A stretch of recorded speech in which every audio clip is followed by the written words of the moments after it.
Good morning, class. Today we are going to talk about the ant amoeba histolytica. So let's start the topic today. Uh, if I talk about ant amoeba histolytica, so it is an anaerobic parasitic amoebozoon, which is the part of genus Entamoeba. Students, ant amoeba histolytica की अगर हम बात करें तो ये एक anaerobic parasitic अमीबोजॉन है, ठीक है। और ये जो है जीनस एंट अमीबा से बिलोंग करता है, predominantly infecting humans and other primates causing amoebiasis. तो प्राथमिक रूप से अगर हम बात करें, प्राइमरी रूप से ये जो है ह्यूमंस को इन्फेक्ट करता है और जो अदर जो प्राइमेट्स हैं उनको जो है इन्फेक्ट करता है और कॉज करता है amoebiasis. Entamoeba histolytica is estimated to infect about 35 to 50 million people worldwide. So जो एंटामीबा हिस्टोलिटिका है, एस्टिमेट किया गया है कि वो लगभग जो है 35 से 50 मिलियन पीपल को वर्ल्ड वाइड जो है इन्फेक्ट करता है या करता है, ठीक है। Entamoeba histolytica infection is estimated to kill more than 55,000 people each year. तो इसके इन्फेक्शन के कारण जो है लगभग जो है 55,000 से ज़्यादा जो पीपल है उनकी प्रत्येक साल जो है मृत्यु हो जाती है, मर जाते हैं। एंटामीबा हिस्टोलिटिका को डिस्कवर्ड करा था लॉस्ट ने 1875 में और demonstrate the parasite in the dysenteric feces of a patient in Saint Petersburg in Russia. तो ये पैरासाइट की तरह डायसेंट्रिक फीसेज में जो है पेशेंट के पाया गया था। जियोग्राफिकल डिस्ट्रीब्यूशन की बात करें तो ये सर्वव्यापी वर्ल्ड वाइड है, मतलब सारे विश्व में जो है फैला हुआ है, ठीक है। More common in tropics and tropics than in temperate zone. तो ज़्यादातर जो सामान्य हैं ये ट्रॉपिक्स और सब ट्रॉपिक्स में हैं अपेक्षा किसके, टेम्परेट जोन के, ठीक है। ट्रॉपिक्स और सब ट्रॉपिक्स में मोर कॉमन है। If we talk about habitat, तो ट्रोफोजोइट्स इसकी जो कुछ स्टेजेस होती हैं, जैसे कि इसकी जो ट्रोफोजोइट्स जो स्टेज होती है एंटामीबा हिस्टोलिटिका की, वो लार्ज इंटेस्टाइन की, मैन मतलब ह्यूमन की जो लार्ज इंटेस्टाइन है, जो बड़ी आंत है, उसकी जो लेयर्स होती है म्यूकस और सब म्यूकस लेयर्स, ठीक है, उसमें जो है ये रहता है। अमीबा जो है फ्री लिविंग इंटेस्टिनल होता है, ठीक है। और एंट अमीबा हिस्टोलिटिका क्या है, इंटेस्टिनल अमीबा है। सभी जो इंटेस्टिनल अमीबी होते हैं वो नॉन पैथोजेनिक होते हैं एक्सेप्ट एंटामीबा हिस्टोलिटिका के। मतलब जितने भी अमीबी जो हैं पाए जाते हैं इंटेस्टाइन में हमारी, वो ऐसा नहीं है कि सारे के सारे डिजीज़ को कॉज करते हों, ठीक है। ज़्यादातर जो है नॉन पैथोजेनिक होते हैं एक्सेप्ट क्या, एंटामीबा हिस्टोलिटिका, ये जो है डिजीज़ कॉज करता है। All free living amoeba are opportunistic pathogens, ठीक है, अपॉर्चुनिस्टिक पैथोजेंस है। अब बात करते हैं इसकी मॉर्फोलॉजी की। तो Entamoeba histolytica occurs in 3 forms, तो इसकी 3 फॉर्म है, ठीक है, ट्रोफोजोइट, फ्री सिस्ट और सिस्ट। सबसे पहले ट्रोफोजोइट को देख लेते हैं। ये आपको डायग्राम में दिख जाएगी आराम से, ये देखिए, ये है ट्रोफोजोइट स्टेज। तो ये जो है सीटोपोडियम आपको दिख रहा है, ठीक है, और इसका एंडोप्लाज्म दिख रहा है, कैरियोजोम दिख रहा है, न्यूक्लियर मेम्ब्रेन आपको दिख रही है, इंजेस्टेड रेड ब्लड सेल्स जो है दिख रही है आपको, और एक्टोप्लाज्म दिख रहा है। मतलब इसने जो है रेड ब्लड सेल्स को जो है इंजेस्ट कर रखा है, ठीक है। तो इसी की बात करते हैं, ट्रोफोजोइट जो फॉर्म है। तो ये जो है वेजिटेटिव और ग्रोइंग स्टेज है पैरासाइट की, और ये टिश्यूज़ में जो है प्रेजेंट होती है, और इसका जो शेप होती है वो इरेगुलर होती है। साइज इसका लगभग जो है 12 से 60 माइक्रोन मीटर होता है, एवरेज 20 माइक्रोन मीटर। बड़ी होती है और एक्टिवली मोटाइल होती है। फ्रेशली पास जो डाइसेंट्रिक स्टूल होता है, जबकि जो है स्मॉलर होती है कोवेलेंसेंट्स और कैरियर्स में। मतलब कि जो व्यक्ति जो है, जो पीपल जो है, जो पेशेंट जो है सिक है इससे, उसमें तो ये कैसी होगी, लार्ज होगी, एक्टिवली मोटाइल होगी, ठीक है। और जबकि जो कोवेलेसेंट्स होंगे और कैरियर्स होंगे उनमें कैसी होगी, ये स्मॉलर होगी। ल्यूमन में जो है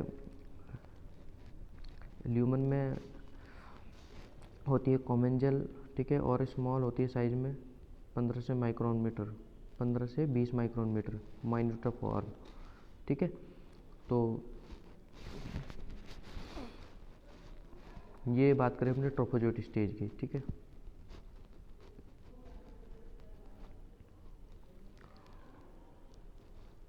तो ये आप देख रहे हैं एक्टोप्लाज्म, एंडोप्लाज्म और इंजेस्टेड एरिथ्रोसाइट्स, स्यूडोपोडियम और न्यूक्लियस।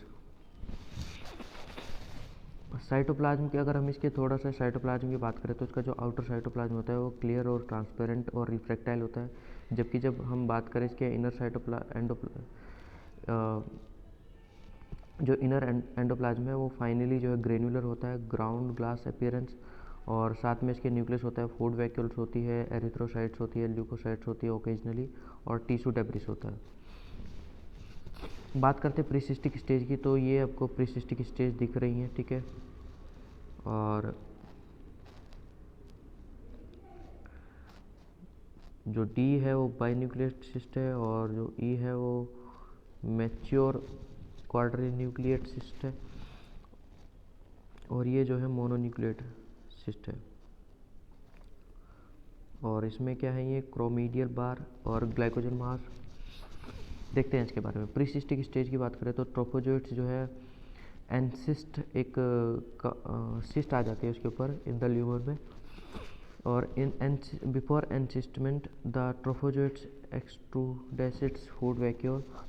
तो ये फूड वैक्यूल्स को जो है बाहर एक्सट्रूड कर देती है एंड बिकम राउंड, और राउंड हो जाती है और ओवल हो जाती है, और उसका 10 to 20 माइक्रोन मीटर साइज होता है, ठीक है। Contains a large glycogen vacuole, एक बड़ी ग्लाइकोजन वैक्यूल होती है और 2 क्रोमेटेड बार्स होते हैं। It then secretes a highly retractile cyst wall around it and become cyst. तो प्री सिस्ट से पहले ये जो है इस तरह की होती है, और उसके बाद जो है ये सिक्रेट करती है एक हाईली रिट्रैक्टाइल सिस्ट अपने बाहर, सिस्ट वॉल अपने चारों ओर, और क्या बन जाती है, सिस्ट बन जाती है। तो बात करते हैं सिस्टिक स्टेज की, ठीक है। तो सिस्टिक स्टेज की बात करें तो ये स्फेरिकल होती है 10 to 20 माइक्रोन मीटर, और 3 टाइप्स की जो है सिस्ट हो सकती है, early cyst, binucleate cyst, mature quadrinucleate cyst. ये हमने यहाँ पर देखी। अर्ली सिस्ट की बात करें तो कंटेन्स सिंगल न्यूक्लियस होगा उसके पास, और 2 अदर स्ट्रक्चर होगी, मास ऑफ ग्लाइकोजन, और 1 to 4 1 से 4 तक क्रोमेटेड बॉडीज या क्रोमेडियल बार्स, ये जो आपको दिख रहे हैं क्रोमेडियल बार, ठीक है। और ग्लाइकोजन मास की हमने बात करी। एज द सिस्ट मैच्योर, जैसे जैसे सिस्ट मैच्योर होगी, जो ग्लाइकोजन मास और जो क्रोमेडियल बार्स हैं वो डिसअपेयर हो जाएंगे, और nucleus undergoes 2 successive mitotic divisions to form 2 and then 4 nuclei. तो देखिए यहाँ पर क्या होगा, ये जो क्रोमेडियल बार्स और जो ग्लाइकोजन मास है वो डिसअपेयर हो जाएगा, और ये जो आपको न्यूक्लियस दिख रहा है, ये डिवाइड करके 1 और 2 बनाएगा, और फिर डिवाइड करके जो है 1 2 3 और 4 बनाएगा, ठीक है। ये इसमें समझाने की कोशिश की गई है। The cyst wall is highly resistant to gastric juice और एंड अनफेवरेबल एनवायरमेंटल कंडीशंस। तो वो जो सिस्ट इसके चारों ओर बनती है वो किस लिए बनती है, वो इसलिए बनती है ताकि जो हमारा गैस्ट्रिक जूस है, हमारा जो गैस्ट्रिक जूस है वो उसके प्रति रेजिस्ट होती है, और जो अनफेवरेबल जो एनवायरमेंटल कंडीशंस होती है। अब बात करते हैं इसकी लाइफ साइकिल की। तो इन्फेक्टिव फॉर्म सबसे पहले कौन सी इन्फेक्शन करती है, कौन सी फॉर्म इन्फेक्शन करती है, तो मैच्योर क्वाड्रीन्यूक्लिएट सिस्ट पास्ट होती है फीसेस में, कोवेलेंट्स के और कैरियर्स के, ठीक है। तो जो क्वाड्रीन्यूक्लिएट सिस्ट है, ठीक है, ये वाली जो सिस्ट है ये फीसेज में पास होती है स्टूल में, ठीक है। और मोड ऑफ ट्रांसमिशन की बात करें, man acquires infection by स्वेलविंग food and water contaminated with cyst. तो अगर हम बात करें इसके कैसे जो है इसका ट्रांसमिशन होता है, तो कोई व्यक्ति है, मतलब जैसे हम अपनी बात करें और हमने जो है इन्फेक्टेड या कॉन्टामिनेटेड जो है फूड, ठीक है, या पानी जो है पी लिया जिसमें जो है ये क्वाड्रीन्यूक्लिएट सिस्ट हैं, तो हमको ये जो है हमारे अंदर चला जाएगा, ठीक है। Stomach cyst wall is resistant to gastric juice. तो वो जो सिस्ट इसके चारों ओर बनी हुई है वो हमारे गैस्ट्रिक जूस में से इसे निकलने में फ़ायदा पहुंचाती है, ठीक है, वो रेजिस्ट है गैस्ट्रिक जूस के प्रति। एक्सिस्टेशन होता है, फिर उसके बाद सिस्ट रीचेस द सीकम और लोअर पार्ट ऑफ इलियम। तो जब जो है सिस्ट जो है सीकम या लोअर पार्ट में पहुंच जाती है इलियम के, तो ड्यू टू एल्कलाइन मीडियम, तो जब वहाँ पर जो है वहाँ का जो मीडियम होता है एल्कलाइन होता है, मतलब ये बात कर रहे हैं जो स्मॉल इंटेस्टाइन होती है, स्मॉल इंटेस्टाइन का जो सबसे लास्ट का पार्ट होता है, ठीक है, वहाँ का जो मीडियम होता है, मतलब छोटी आंत की बात कर रहे हैं, छोटी आंत जो होती है, ठीक है, स्मॉल इंटेस्टाइन, उसका जो सबसे लास्ट का पार्ट होता है, ठीक है, वहाँ पर जो है एल्कलाइन मीडियम होता है, ठीक है। और इस एल्कलाइन मीडियम के कारण जो है सिस्ट वॉल जो है डैमेज हो जाती है ट्रिप्सिन के द्वारा, और जिस वजह से वो जो सिस्ट है वो डिजॉल्व हो जाती है, और लीडिंग इसी प्रोसेस को क्या बोलते हैं, एक्सिस्टेशन, मतलब वो सिस्ट जो है हट गई है उसके चारों ओर से, और इसी प्रोसेस को क्या बोल दिया, एक्सिस्टेशन। और जब जो है सिस्ट जो है दोबारा बन जाती है उसको क्या बोलते थे, एनसिस्टेशन, ठीक है। दो टर्म है, ठीक है, एनसिस्टेशन और एक्सिस्टेशन। एक्सिस्टेशन मतलब जब सिस्ट हट गई है, ठीक है, और एनसिस्टेशन मतलब जब सिस्ट जो है दोबारा बन गई है, ठीक है। तो ये इसकी लाइफ साइकिल है, ठीक है, इसको देखते हैं। सबसे पहले नंबर 1 से शुरुआत करते हैं इसकी। तो यहाँ पर देखिए, ये है मैच्योर क्वाड्रिन्यूक्लिएट स्टेज, और ये जो ट्रोफोजोइट स्टेज है। तो ये जो नंबर 1 है, cyst and trophozoite past in faeces. तो ये जो है मनुष्य के, जो भी व्यक्ति जो है इससे इन्फेक्टेड होगा उसके स्टूल में, या जो है जो भी वो मल त्यागेगा उसमें जो है ये पास होंगी, ठीक है, और बाहर के एनवायरनमेंट में आ जाएंगी, ठीक है। इसके बाद क्या होगा, ये जो मैच्योर सिस्ट हैं ये इंजेस्टेड कर ली जाएगी कॉन्टामिनेटेड वाटर के द्वारा, या फिर कॉन्टामिनेटेड फूड के द्वारा, ठीक है। तो ये दोबारा जो है कहाँ पर आ जाएगी, हमारे अंदर आ जाएंगी। अब इसके बाद देखिए इन्होंने क्या करा हुआ है, ये जो स्मॉल इंटेस्टाइन है, ये जो स्मॉल इंटेस्टाइन है और ये जो लार्ज इंटेस्टाइन है, ये जो स्मॉल इंटेस्टाइन है और ये जो लार्ज इंटेस्टाइन आपको दिख रही है, इस पार्ट को बड़ा करके यहाँ पर दिखाया हुआ है, ठीक है। तो नंबर 3 देखिए, ठीक है, मैंने बताया कि अभी एक्सिस्टेशन होगा, ठीक है, क्या होगा, एक्सिस्टेशन होगा, मतलब सिस्ट जो है वो सिस्ट में से बाहर निकल जाएगा, ठीक है। इसके बाद जो है कौन सी कंडीशन आएगी, ट्रोफोजोइट, ठीक है, और ट्रोफोजोइट फिर मल्टीप्लाई करेगी, ठीक है, ठीक है, ट्रोफोजोइट क्या करेगी, मल्टीप्लाई करेगी, एक ट्रोफोजोइट बनेगी, एक सिस्ट बनेगी, ठीक है। इसके बाद जो है क्या होगा, वही प्रोसेस होगी कि इसका जो न्यूक्लियस है वो 1 से 2 में जो है डिवाइड होगा, इसका जो न्यूक्लियस है वो क्या होगा, 1 से 2 में डिवाइड होगा, 1 2, ठीक है, ये जो इसका न्यूक्लियस है ये 2 में डिवाइड होगा, 1 और दूसरा 2, ठीक है, और फिर जो है 4 में डिवाइड होगा, ठीक है, और उसके बाद ये होस्ट से जो है एग्जिट कर जाएगा। ये जो मैच्योर क्वाड्रिन्यूक्लिएट स्टेज है ये जो है होस्ट से एग्जिट कर जाएगी, ठीक है। तो यहाँ पर भी आप देख सकते हैं, इसको मैंने जो है 2 लाइफ साइकिल ले ली है यहाँ पर। तो सबसे पहले नंबर 1 से शुरुआत करते हैं। नंबर 1 देखिए कहाँ पर है, देखिए वहाँ पर नंबर 1 देखिए कहाँ पर है, ठीक है। तो नंबर 1 में क्या लिखा हुआ है,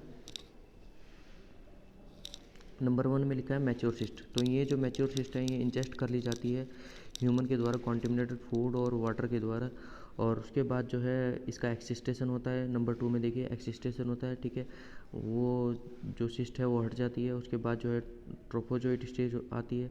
उसके बाद ये मल्टीप्लाई करता है, मल्टीप्लाई करके जो है ये ट्रोफोजोइट्स बनाता है और सिस्ट बनाता है, ठीक है।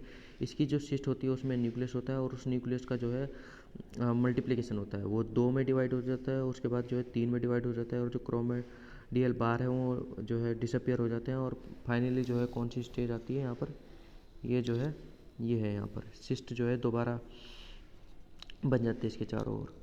इसके बाद जो है ये स्टूल फीसेज के द्वारा जो है बाहर निकाल दिया जाता है, ठीक है।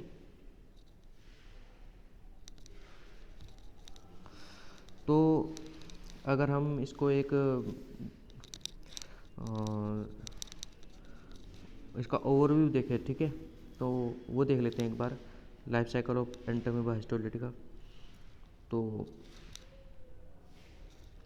सबसे पहले कहाँ से बात करें, यहाँ से बात करते हैं। सिस्ट को इंजेस्ट किया मतलब हमने खा लिया, ठीक है, चाहे पानी में के द्वारा खा लिया, मतलब पानी कॉन्टामिनेटेड पानी है, ठीक है, ऐसा पानी हमने बाहर से कहीं पानी पिया, तालाब का या कहीं से भी, ठीक है, और जहाँ पर लोग जो है ज़्यादा शौच करते हैं तो वो पानी जो है कॉन्टामिनेट होगा, ठीक है, और वो हमने पी लिया तो जो सिस्ट है वो हमारे अंदर चली जाएगी, ठीक है। फिर ये metacyst in small intestine, metacystic trophozoites in colon, precyst, cyst 1 to 4 nuclei passed in faeces, cyst in contaminated food और वाटर। देखिए जो सिस्ट है वो क्या होगा, स्मॉल इंटेस्टाइन में पहुंच जाएगी, फिर जो है उसका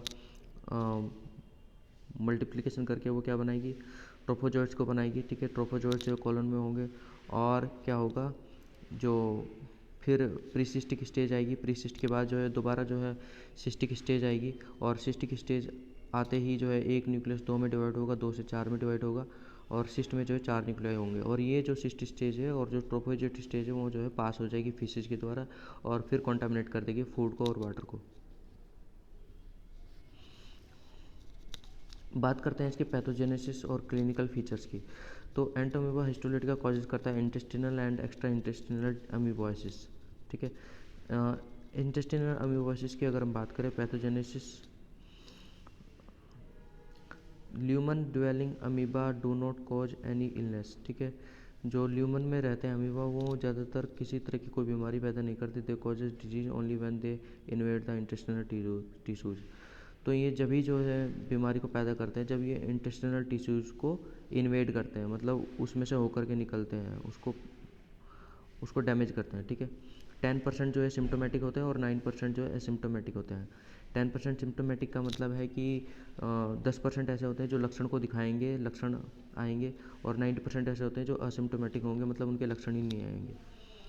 प्रिवेंशन की अगर हम बात करें तो the amoebic infection can be prevented by avoiding faecal contamination of food और वाटर। तो मतलब आपको जो है साफ़ सफाई का, ठीक है, ध्यान रखना होगा, आपको शुद्ध खाना खाना होगा, सब्जियों को, हरी सब्जियों को धो के खाना होगा, पानी साफ़ पीना होगा, ठीक है, और हो सके तो पानी को प्योरीफाई करें, ठीक है।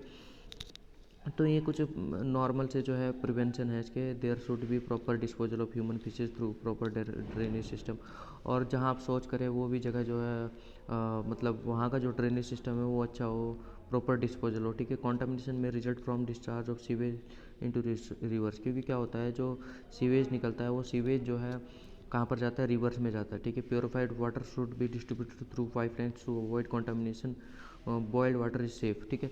तो क्या कह रहा है कि भाई जो प्योरीफाइड वाटर है उसको जो है डिस्ट्रीब्यूट कर देना चाहिए पाइपलाइंस के थ्रू, जैसे टंकियाँ लगी होती हैं, ठीक है, और अच्छा पानी पीना चाहिए, ठीक है, जो कॉन्टामिनेट ना हो, और इसी तरह से जो है कॉन्टामिनेट को अवॉइड किया जा सकता है, और जितना हो सके जो है बॉयल्ड वाटर को पीना चाहिए, वो सबसे ज़्यादा सेफ है, ठीक है।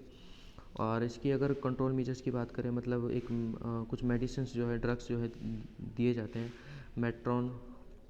मेट्रोनिडाजोल, ठीक है, एक ड्रग है जो कि चॉइस है किसके लिए, सिम्टोमेटिक इन्वेजिव डिजीज, और paromomycin is the drug choice for non invasive disease because parasites persist in the intestine of 40 to 60% of patients treated with metronidazole. This drug should be followed with paromomycin to cure luminal infection. तो ये कुछ 2 drugs हैं जो which is usually use for the Entamoeba histolytica, ठीक है। तो ये कुछ था इसके बारे में, और उम्मीद करता हूँ आप लोगों को समझ में आया होगा। नेक्स्ट क्लास में बात करते हैं बच्चों, तब तक के लिए धन्यवाद।